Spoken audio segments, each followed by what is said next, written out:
어떤 인생도 상황과 따로 가는 인생은 없죠. 우리의 인생에 여러 가지 상황들이 있을 때마다 그런 말씀을 통해서 또 나를 조명하고 상황을 해석하고 또 하나님의 뜻을 발견하는 그런 복된 은혜가 있으시기를 바랍니다. 이제 사대 교회에 주시는 메시지입니다. 이 사대라고 하는 지역은 굉장히 오래된 도시 중에 하나인데요. 이 BC 1200년경에 건립이 됐다고 그래요. 그런데 역사를 쭉 공부를 해보니까 BC 7세기 혹은 6세기경에 가장 왕성했는데 이 리디아라고 하는 왕국의 수도였다고 합니다. 근데 이 사대는 지금도 그렇습니다만 그때 당시에도 이게 금이 굉장히 많이 났대요. 그래서 소위 황금의 도시라고 하는 그런 사대인데요. 자, 금이 많이 났으니까 굉장히 부유했겠죠. 그러니까 그 사대에 있는 사람들은 막 뭘 자꾸 사대, 그래서 사대예요. 굉장히 신학적이죠.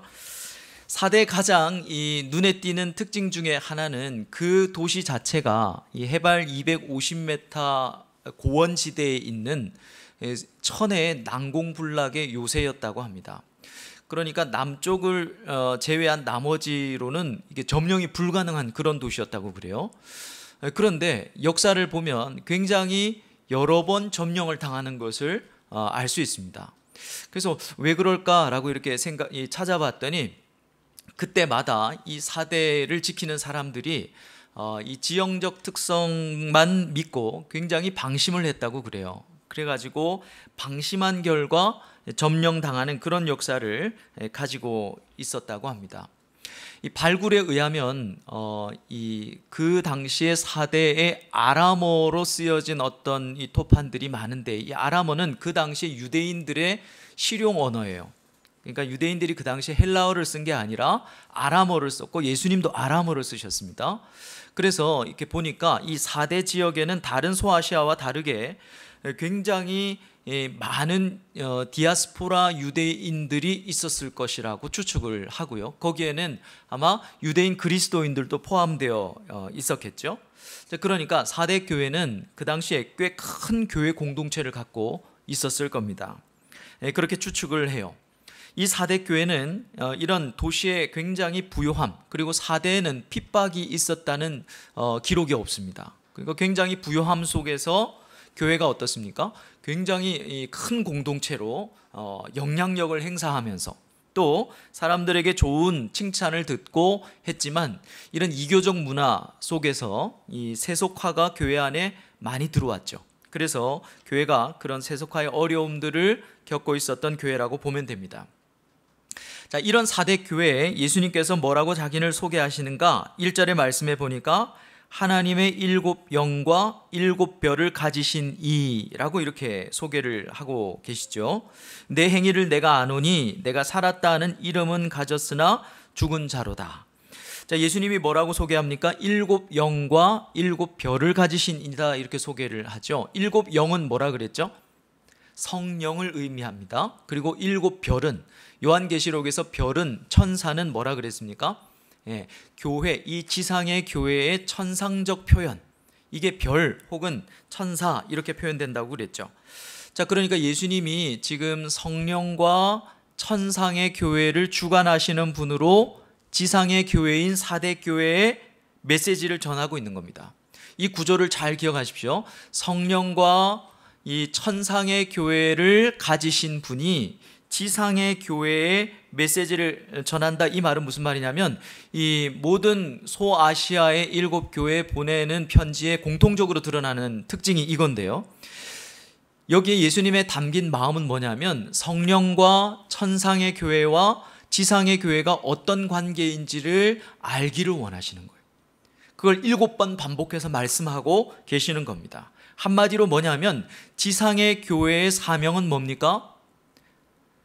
민족과 열방을 향해서 복음을 전하는 것, 이렇게 정의할 수도 있지만 더 정확하게, 우리는 배운 사람이니까 정확하게 이야기하면 지상의 교회의 궁극적 사명은요, 천상의 교회의 실존을 드러내는 거예요. 이 땅에서 우리가 다투면 안 되겠죠. 우리가 정말 사랑해야 되겠죠. 복음에 뜨거워야 될 겁니다. 복음을 전하는 교회여야 될 겁니다. 그런데 이 일은 무엇으로만 가능하다? 성령으로만 가능하다. 그래서 성령과 천상의 교회와 지상의 교회의 관계가 그렇게 되는 거예요. 지상의 교회의 궁극적 사명, 우리 로스처치의 궁극적 사명은 천상의 교회를 이 땅에서 드러내는 거고 흉내내는 거예요. 근데 이 일은 누구만 가능하다? 성령으로만 가능하다는 겁니다. 사대교회의 또 하나의 특징은 뭐냐면, 다른 교회는 칭찬을 먼저 하시잖아요. 내가 안다 이렇게 말씀하신 게 칭찬이었어요. 근데 사대교회는 칭찬보다 책망이 먼저 나옵니다. 내 행위를 안다 하셨을 때 이 행위는 행위들 복수입니다. 어떤 행위입니까? 그 뒤에 보니까 네가 살았다 하는 이름은 가졌으나 죽은 것과 같은 행위이죠. 자, 그러니까 아까 제가 말씀을 드렸던 사대교회, 사대 지역의 특징을 살펴서 약간 상상력을 발휘하면, 사대교회는 외적으로는 어때요? 큰 교회당에 굉장히 많은 공동체원들과 좋은 일도 많이 하고 사람들에게 활기찬 교회로 알려져 있는 거예요. 그래서 사람들이 야, 저 교회 살아있네. 이 살아있네라고 하는 이 영화의 대사가 성경에서 나온 거예요. 살아있다는 말을 듣지만 주님이 볼 때는 어떻다는 겁니까? 죽어 있다는 거예요. 근데 여러분, 우리가 이 소아시아에 보내는 7교회의 메시지를 저도 이번에 꼼꼼히 공부하면서 절실하게 느끼는 건 뭐냐면, 앞에 교회에 주셨던 메시지를 알고 있지 않으면 지금에 있는 이 메시지를 충분히 이해할 수 없다. 그래서 주님이 어때요? 겉으로는 지금 이렇게 말하는 사대교회, 겉으로는 너희들은 살아있네 라는 말을 듣고 칭찬을 듣고 좋은 평판을 듣지만, 내가 볼 때는 주님이 어떻게 보는데요?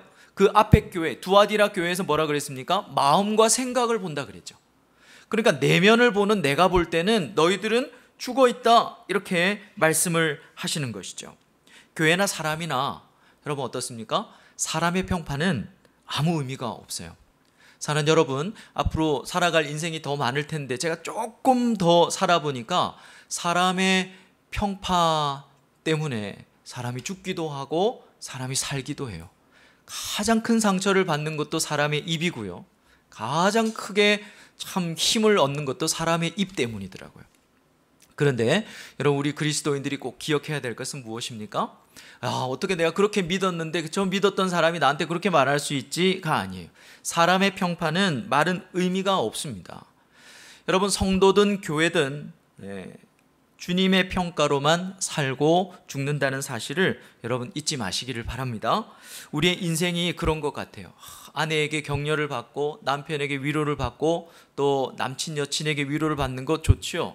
그러나 인생은 살아가면서요, 주님이 나를 사랑하시는 것만으로도 만족할 수 있는 연습을 계속하는 거, 그게 인생이지 않을까.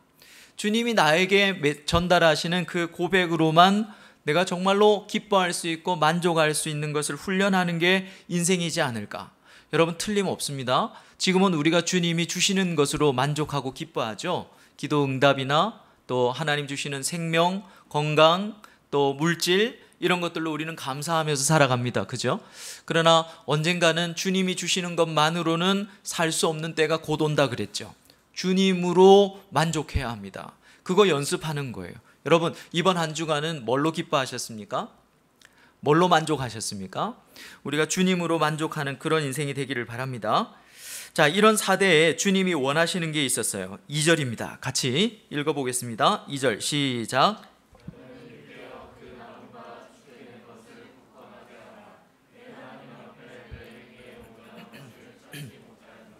자, 여기서는 명령형 동사가 2개예요. 첫째, 그러니까 2가지를 원한다는 뜻이죠. 첫째는 뭐냐면 일깨어라.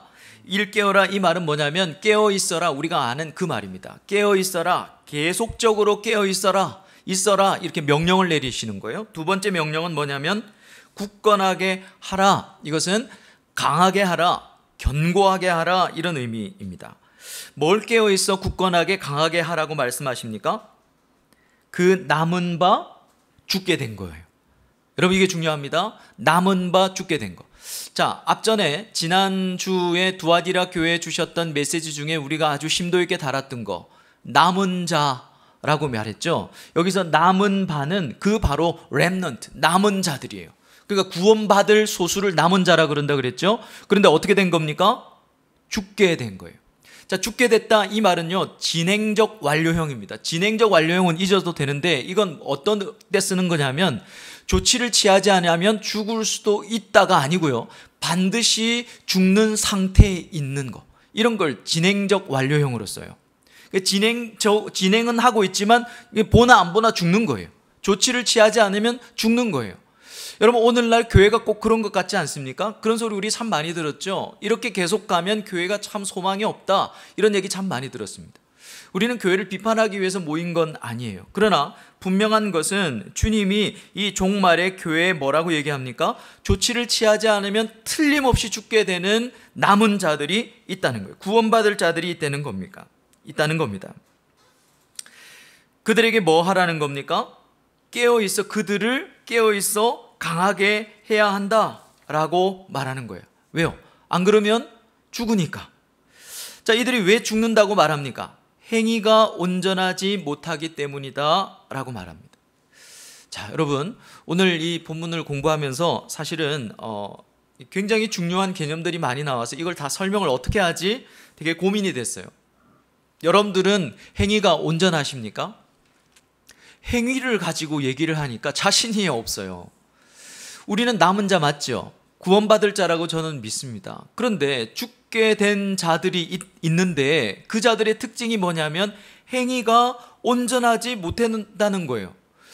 행위를 얘기하니까 자신이 없는 거예요. 여러분, 행위가 온전하십니까? 자신 있으세요? 여기서 온전하지 못하다는 말은 뭘까? 그래서 막 이제 이럴 땐, 자신 없을 땐 성경을 더 깊이 파야 되잖아요. 그러니까 온전하지 못하다는 말을 찾아보니까 이 말은 어떤 말인가 하면 어디까지 채워지지 않았다, 그러니까 충만하지 못하다, 이런 의미인데요. 그러니까 사람들이 볼 때는 이 사대교회의 행위는 어떤 행위였습니까? 야, 충만한 행위였어요. 살아있네, 활기찬 교회였고 참 좋은 일 많이 하는 교회라는 것이었는데 주님이 볼 때는 채워지지 못했다는 겁니다. 여러분, 잘 보십시오. 주님이 우리의 행위를 어떻게 평가하고 있습니까? 그것은 주님이 우리의 행위를 볼 때 너 예수 믿는 사람이 그렇게 하면 돼? 술 마시면 돼? 담배 피면 돼? 뭐 클럽 가서 그렇게 막 부비부비 하면 돼? 뭐 이렇게 얘기하시는 게 아니라 주님의 행위를 어떻게 설명하시냐면 내면과 연관지어서 평가를 하고 계시는 거예요. 자, 행위가 여러분 어디까지 충만하게 채워지는 게 온전하다는 표현이죠. 그죠? 자, 그런데 그건 뭐냐면 행위가 온전하다는 말은 하나도 죄를 지으면 안 돼, 이런 의미가 아니라 내면이 하나님이 원하시는 분량까지 채워져 있는 행위여야 된다는 거예요. 여러분, 겉으로 보기에는 멀쩡해, 목사가 굉장히 깔쌈해. 근데 속으로 보기에는 주님이 볼 때는 아닐 수 있다는 거예요. 겉으로 보기에는 전혀 문제없는 그리스도인 같은데 내면이 주님이 원하는 분량까지 채워져 있지 않으면 그게 뭡니까? 행위가 온전하지 않은 거예요. 그것을 깨어있게 해야 한다고 말합니다. 내면이 온전한 것, 그것이 깨어있는 것이죠. 주님이 원하는 분량까지 채워져 있는 것, 그것이 깨어있는 것이다. 그러니까 깨어있다라는 건 깨어있어야 된다, 말세는 깨어있어야 된다, 잠은 안 된다, 이런 의미가 아니라는 거예요. 내면의 문제인 것입니다. 여러분, 이 부분을 오늘 잘 이해할 수 있기를 바랍니다. 다음 주에는 안 할 수도 있어요. 자, 그러면 어떻게 깨어있으라고 말씀하시는 걸까? 3절입니다. 3절 다 같이 읽겠습니다. 시작.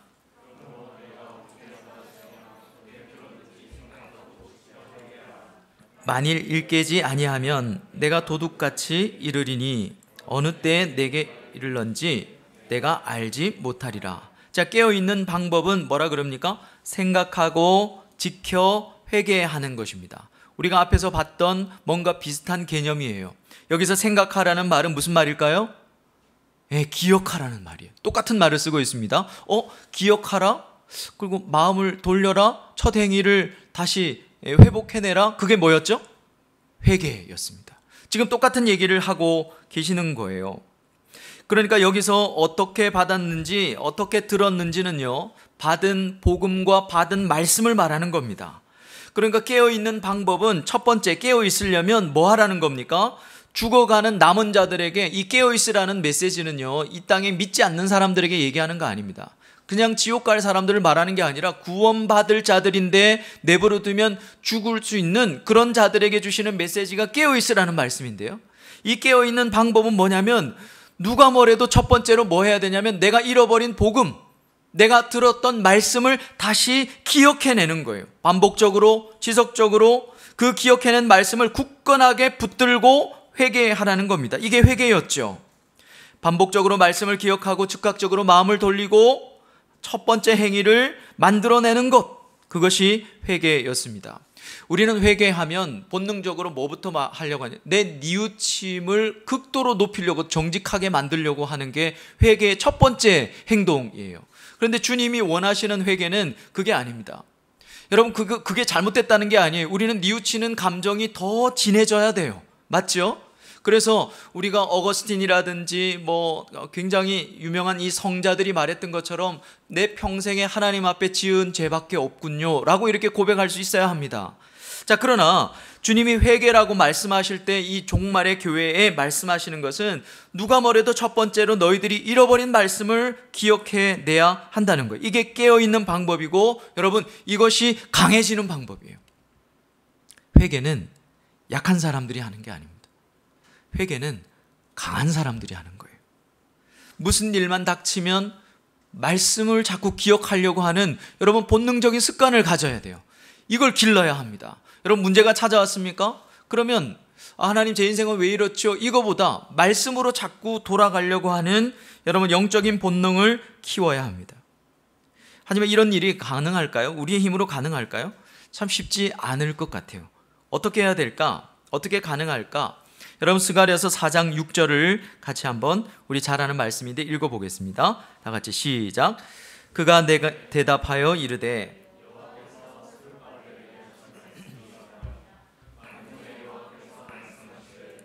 이는 힘으로 되지 아니하며 능력으로 되지 아니하고 오직 나의 영으로 되느니라. 나의 영이 뭐죠? 성령입니다. 성령으로만 가능한 거예요. 그래서 사대 교회 자기를 소개하실 때 뭐라 그러셨습니까? 성령과 천상의 교회를 주관하는 내가 너희 지상교회에 편지하노라, 말씀을 전하노라, 이렇게 쓰라고 말씀하셨던 거죠. 여러분, 오늘날 참 죽어 살았다고 칭찬을 듣지만 실상은 죽어가는 성도들, 교회들이 참 많다고 생각이 되어집니다. 죽어간다는 말은 어떤 말입니까? 깨어있지 못하다는 말이고, 그 말은 말씀을 잃어버렸다는 거예요. 여러분, 우리가 어떤 방향으로 우리의 신앙의 방향을 설정해야 될지, 우리가 교회를 위해서 중보할 때 어떤 방향으로 우리가 기도해야 될지를 말씀하는 것이죠. 여러분, 어떠십니까? 그러나 우리가 분명하게 말해야 될 것은 우리는 교회를 비판하고 헐뜯기 위해서 모인 게 아니에요. 여러분, 이 말씀은 지상의 어떤 교회도 죽어가는 성도라 하더라도 성령께서 역사하시면 살아날 수 있다는 말씀입니다. 여러분, 우리는 교회를 사랑해야 합니다. 주님이 교회를 품는 것처럼 품어야 합니다. 왜냐하면 이 교회가 주님의 몸이기 때문이죠. 주님은 이렇게 깨어있지 못하면 내가 도둑같이 이를 것이라고 말씀하십니다. 자, 왜 이렇게 말씀하시는가? 그것은 사대 지역의 이 역사에 빗대어서, 사대 지역의 사람들은 잘 알고 있는 그 역사에 빗대어서 말씀하신 거예요. 페르시아가 이 사대 성을, 이 사대를 둘러싸고 있을 때 이게 워낙 난공불락의 이 요새다 보니까 14일을 그 대군이 진을 치고 있는데도 공략을 못하고 있었어요. 그 방법을 못 찾고 있는 거죠. 그런데도 이 사대의 병사들은 뭐 긴장도 하지 않고 방심을 했던 모양입니다. 그러던 어느 날, 이 역사에 이렇게 적혀 있더라고요. 그러던 어느 날 한 보초를 서던 병사가 방심을 하고 졸다가 투구가 그 성벽 밑으로 굴러 떨어져 버린 거예요. 그런데 앞에 분명히 이 페르시아군이 있는데도 십몇치를 그렇게 그냥 있으니까 전혀 의식을 하지 않고 그냥 이 비밀리에 뚫어놓았던 그 벽에 구멍을 통해서 내려가서 그 투구를 들고 올라온 거예요. 근데 그걸 다 누가 보고 있었냐면 페르시아군의 이 고레스 왕이 보고 있었던 거죠. 그래서 여러분, 이 난공불락의 성이 어떻게 이 점령이 됐는가 하면 그날 밤에 정예병 어떤 에 보면 몇 명, 어떤 부분에 보니까 15명이라고 그러더라고요. 15명을 이 구멍으로 올려보내서 점령을 당했대요. 그러니까 무슨 말입니까? 영적으로 살아있다는 칭찬을 듣지만 영적으로 이렇게 방심하고 있으면 어떻게 된다는 겁니까? 너희들도 그렇게 멸망할 수밖에 없다라고 말씀하고 계시는 것이죠. 여러분, 이처럼 영적으로 방심하여서 말씀을 기억하지 못하면 우리도 사단에게 점령당할 수 있습니다. 남은 자는 이 회개하라고 하는 이 삶의 방식을 절대 놓치면 안 됩니다. 회개라는 것은 그리스도인의 삶의 방식이라고 그랬죠. 항상 삶에서 제일 우선적으로 말씀을 기억하는 습관을 가져야 합니다. 여러분, 문제가 닥쳐오거나 마음에 어떤 아픔이 오거나 상처가 오거나 어떡하지? 라는 문제가 생겼을 때 여러분, 항상 말씀으로 먼저 돌아가는 습관을 꼭 가지시기를 바랍니다. 그럴 때 우리는 깨어있는 강한 견고한 그런 그리스도인으로 살 수 있는 것이죠. 자, 그런 자들을 뭐라고 말씀하시는가? 4절을 한번 읽어볼까요? 4절 시작. 그러나 사대에 그 옷을 더럽히지 아니한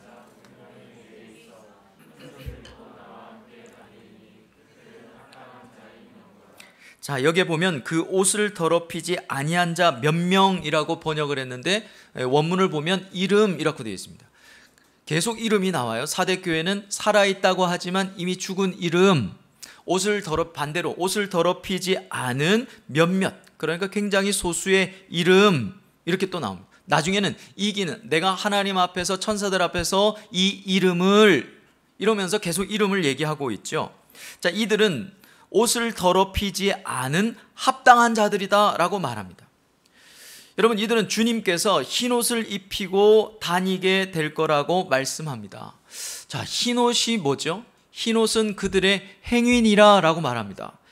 요한계시록 읽을 때 여러분, 우리가 서신서를 읽을 때 행위가 온전한 자들이다 이러니까 괜히 자신이 없어지는 경우가 많아요. 오늘 이 행위가 무엇인지를 앞에서 설명을 했습니다. 그게 흰옷, 또 세마포, 그렇게 번역이 되잖아요. 이 행위라는 게 뭐였습니까? 주님은 내면과 연관지어 생각한다는 거죠. 중심을 보시는, 그 중심에서 나오는 행위입니다. 자, 그런데 겨우 이겁니까? 주님과 함께 흰옷 입고 돌아다니는 거, 그게 깨어있는 자들에게 주는 축복입니까? 우리 친구 아이가 이러면서 내가 네 시다발이다 이러면서 다니는 그런 거를 말하는 걸까요? 여러분, 흰옷은 이 계시록에서 신약에서 두루마리나 세마포라고 또 번역이 되는 성도의 정체성을 말합니다. 근데 여기서 다니다, 이 말은 그냥 같이 다닌다, 우르르 어울려 다닌다 이런 의미가 아니고요.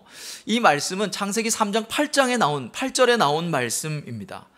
창세기 3장 8절은 어떤 내용인가 하면 하나님이 에덴에서 아담과 함께 거니시다, 그러니까 그 거니시다라는 말은 하나님의 임재를 말하는 거예요. 하나님이 함께 하신다라는 말입니다. 우리 친구 아이가 그런 뜻이 아닙니다. 자, 그러니까 하나님께서 에덴에서 아담과 함께 거니신 것처럼 이제 종말에는 누구랑 거니신다는 거예요? 옷을 더럽히지 않은 합당한 자들과 이제는 예수님이 함께 거니신다는 거예요. 에덴의 회복을 말하는 실로 대단한 축복의 말씀입니다. 자, 그러면 왜 깨어있는 자들을 합당한 자라고 얘기할까요? 여러분, 이 합당하다는 말도 그냥 말이 아닙니까? 당연하다, 너 합격, 이런 의미가 아닙니다. 여러분, 합당하다라는 이 악사시오라는 말은요, 원래 어떤 의미냐면 무엇과 같은 가치의, 이런 의미예요. 무엇과 같은 가치의.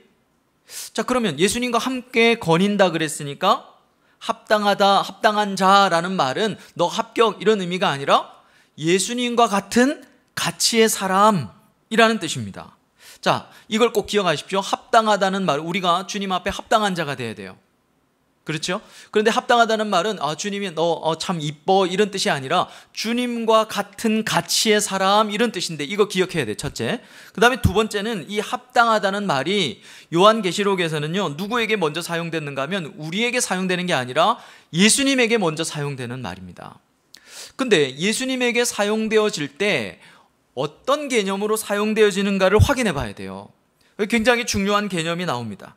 요한계시록 5장 12절 한 구절만 한번 볼까요? 같이 한번 읽어봅시다. 예수님을 어떻게 합당하다고 말하는지. 자, 다 같이 시작. 큰 음성으로 이르되 존귀와 영광과 찬송을 받으시기에 합당하도다. 자, 무슨 말인가 하면 예수님을 합당하다고 얘기해요. 근데 왜 합당하냐면 죽임 당하셨기 때문에 이런 뜻입니다. 죽임 당하신 예수님에게 영광, 그래서 영광 받으시기에 합당하다, 이런 말을 쓰거든요.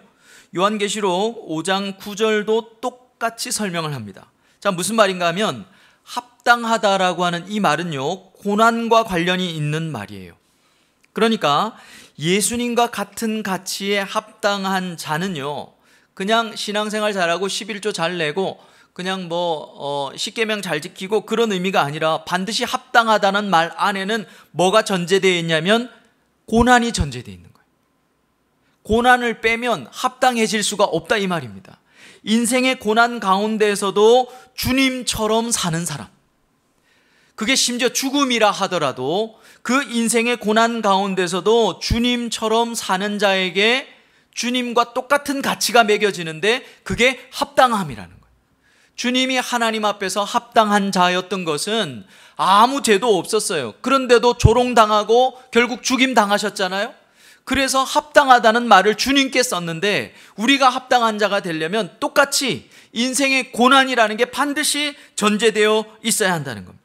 고난을 빼고는 우리가 합당해질 수 있는 방법이 없어요. 합당하다는 말이 성립되지가 않는다는 말입니다. 그래서 빌립보서 1장 27절 말씀에 오직 너희는 그리스도의 복음에 합당하게 생활하라, 이 말 안에는 아멘 하기가 좀 부담스러운 게 이 안에는 여러분 죽음과 같은 고난이 전제되어 있는 말씀이기 때문입니다. 여러분 그래도 복음에 합당하게 사시겠습니까?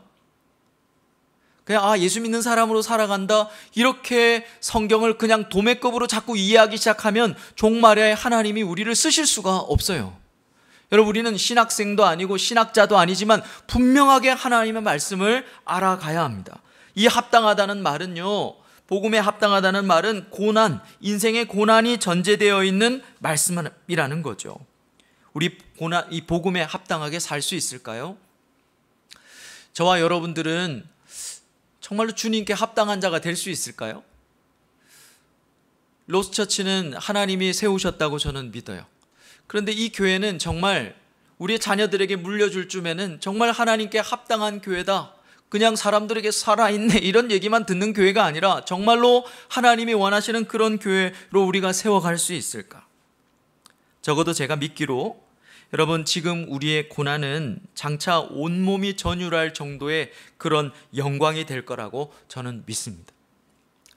저는 가끔 상상해 보는 게 있어요. 언젠가 그림 같은 이 호수가 펼쳐져 있는데 오후예요. 햇볕을 받아서 호수가 반짝반짝거려요, 오른쪽에. 근데 그 호수는 어디에 있는 호수냐면 이 오스트리아의 알프스 산맥에 나 있는 그 산길 옆에 있는 호수예요. 제가 거기를 막 걸어가고 있어요. 근데 어떤 사람이 목사님 하고 불렀어요. 그때 제가 싹 돌아봤을 때 제 모습이 어떨까요? 목사님 왜 그런 걸 상상하시는데요? 그건 제 마음이죠. 저는 그때 이렇게 싹 돌아보는 제 모습을 상상하는데 제가 막 울고 있을 것 같아.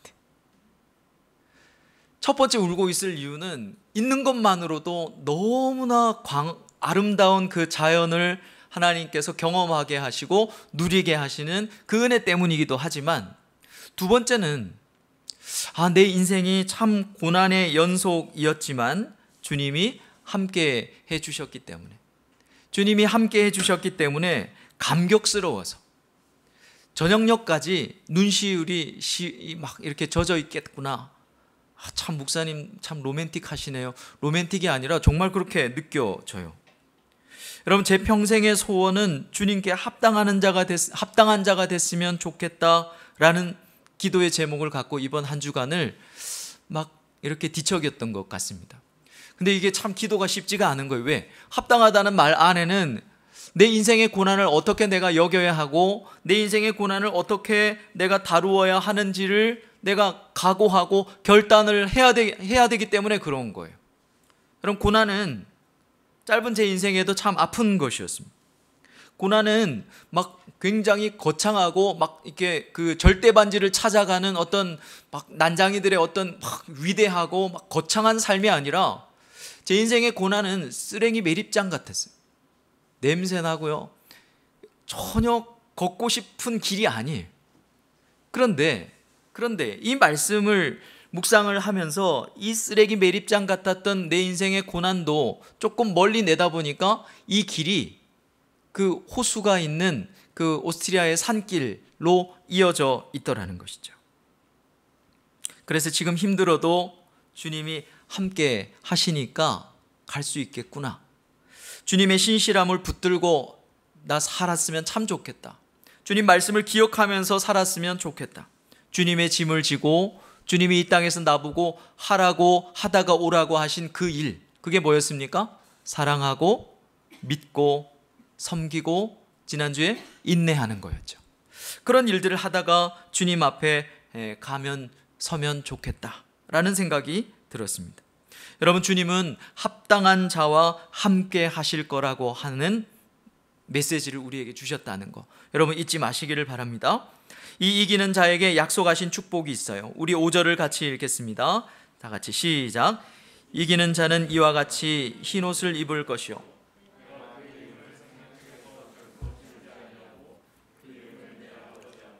그의 천사들 앞에서 시인하리라. 이기는 자에게 주시는 축복을 세 가지로 설명을 하고 있습니다. 첫째는 흰옷을 입혀 주신대요. 자, 이 흰옷은 주님이 누가 받는다고 되어 있는가 하면 요한계시록 6장 9절에 보면 이 흰옷은요 주님의 말씀과 그들이 가진 증거로 말미암아 죽임당한 자들에게 주신대요. 그러니까 뭡니까? 죽임을 당했어. 그러니까 이 죽임이라고 하는 것은 고난을 상징하죠. 근데 앞에 뭐예요? 말씀과 주님의 말씀과 그리고 그 말씀을 붙들고 살려고 한 그들의 그 증거가 있는 자들에게 이 흰옷이 입혀진다는 겁니다. 고난, 이런 사람들 어떤 사람이죠? 고난이 전제되어 있는 거예요. 흰옷을 입는 사람들은 여러분 고난을 받은 사람들입니다. 왜 옷이 휘어졌는가? 요한계시록 우리가 살펴보면서 알겠지만 예수의 피에 빨았기 때문에 이렇게 얘기하고 있어요. 여러분, 고난 중에도 말씀을 기억하는 사람들입니다. 힘들어도 인내하며 사는 사람들이에요. 미움을 당해도 미워하지 않고 복음을 전하면서 사랑하며 살려고 몸부림친 자들입니다. 이 흰옷은요 합당한 자들에게 주어지는 최종적인 상이기도 하지만 지금 여러분 우리가 살고 있는 지금 이 순간에도 입고 있어야 하는 옷이라고 요한계시록은 여러 차례 설명하고 있어요. 왜 그렇습니까? 우리의 구원은 already and not yet이라 그랬죠. 이미 구원받았지만 not yet, 아직 우리는 구원받고 있다, 이 구조 속에 있다 그랬죠. 흰옷은 나중에 우리가 받을 최종적인 상이기도 해요. 그러나 지금 우리가 입고 있는 옷이기도 해야 한다는 겁니다. 무슨 말입니까? 여러분 이걸 잘 이해해야 돼요. 이 흰옷을 입고 있다는 말은 고난 중에서도 우리가 말씀을 기억하고 주님의 신실함을 붙들고 살아가고 있어야 된다는 겁니다. 하나님 저는 고난 싫어요, 이렇게 살면 안 된다는 거죠. 두 번째는 뭐라고 약속하십니까? 생명책에서 그 이름을 지우지 않으시겠다고 말씀합니다. 자, 그러면 질문 하나 해볼까요? 구원받을 남은 자가 생명책에서 지워질 수도 있을까요? 너 1년에 52주 예배 드리지, 거기서 너 3번 예배 때 졸면 지운다. 하나님이 그렇게 말씀하실까요? 여러분 분명히 오늘 성경에 보니까 남을 자인데 곧 죽을 자들이라고 말씀하시기도 하고, 나는 분명히 구원받았다고 생각하는데 여러분 보십시오, 분명히 이 생명책에 기록이 되어 있는데 지우지 않겠다라는 말은 지울 수도 있다는 말일까요? 여러분 결론부터 말씀드리면 그런 일은 없어요. 생명책에 기록되어졌다면 여러분 지워지는 일은 없습니다. 왜? 첫째, 이 생명책에 기록되어진 시점이 창세 전이기 때문에 그렇고, 성경 어디에도 구원받을 자가 생명책에 기록되어졌다가 하나님이 너무 악해서 지웠다라고 하는 그런 개념 자체가 없어요. 구원받지 못하는 불신자들은 아예 생명책에 이름이 기록되지 않습니다. 그러니까 나는 생명책에 기록되었다 하면서 교회도 다니고 그러는데도 그냥 내 편할 대로 살아가면 여러분 나중에 뭘 기억합니까? 아, 뭘 깨닫게 되는 거예요? 내가 생명책에서 지워졌구나가 아니라 원래부터 생명책에 이름이 없다는 사실을 깨닫는 것이죠. 여러분, 생명책에 이름을 지우지 않겠다, 이 말씀은 무슨 말이냐면 지울 수도 있다는 말이 아니라 이기는 자에 대한 적극적인 약속을 말씀하시는 것입니다. 마지막 세 번째, 하나님과 천사 앞에서 그 이름을 시인할 것이다, 이렇게 말씀합니다. 이 말씀은요, 마태복음 10장 32절 말씀을 근거로 한 말씀입니다. 어떤 말씀입니까? 누구든지 사람 앞에서 나를 시인하면 나도 하늘에 계신 내 아버지 앞에서 그를 시인할 것이요. 자, 이 말씀도 어떤 맥락에서 주셨는가 하면 복음 전하다가 고난 당하는 자들에게 주신 말씀이죠. 고난 가운데 주님의 이름을 시인하는 자들, 주님의 말씀에 동의하는 자들, 이들이 이기는 자들이라는 겁니다. 여러분, 듣는 자가 이기는 자라 그랬죠? 이 이기는 자가 뭡니까? 고난이 전제되어 있어요. 저도 이런 설교하기 싫고 정말 여러분 신앙생활 잘하시면 고난은 절대 없을 거예요, 이렇게 설교하고 싶어요. 여러분 정말 하나님 앞에 11조 잘 내시면, 여러분 10년 차곡차곡 잘 내시면 로또 1등 됩니다. 이런 거 하고 싶어요. 그러나 성경은 그렇게 말하고 있지 않다는 것입니다. 여러분, 주님의 이름을 시인하는 자, 고난 가운데서도 주님의 이름을 시인하는 자가 이기는 자입니다. 여러분, 이 약속은요, 순교자들에게 주신 게 아니고 모든 그리스도인들에게 주신 축복입니다. 얼마나 놀라운 말씀입니까? 말씀을 정리하겠습니다. 주님은 말세를 살아가는 우리에게 한 가지 중요한 얘기를 하셨어요. 사람들의 살아있다는 말은 아무 의미가 없다.